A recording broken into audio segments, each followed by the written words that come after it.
All right, I just wanted to give everybody a little tour of the car because I haven't done that yet. So here's all the work that was done. There's the HardwireElectronics PDM. All the nice wiring that Ryspec did.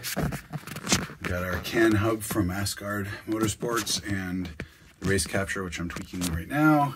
And we have down here the Mega Squirt. And you can see most of that wiring. This is the CAN bus keypad. Over here, this switch is connected to an MSEL battery isolator. So think switch. My battery on my DeWalt light is dying.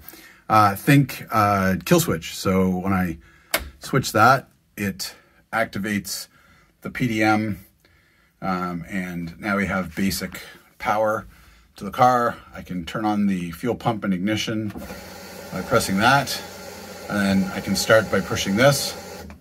The Hardwire PDM does support the concept of a PIN code, so I can configure it through software that I'll have to put a series of buttons in, so like 1, 2, 3, 4, and until I do that, none of the buttons actually work.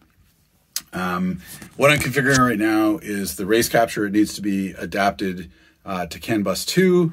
All the mappings have to be switched to CAN bus 2. Thanks to Brent at Autosport Labs for reminding me I needed to do that. I'm a bit of an idiot. And once I do that, then all the CAN bus data will flow. The long-term plan is to put a plate in here and then mount on the steering column. I've got a Fire HD 8 Plus on the way. And so that supports wireless charging. So I'll build a wireless charger into the plate that will connect directly to the Race Capture Pro down here, which will give me all of my gauges. I can put the steering wheel in, and you'll be able to see all the gauges through there.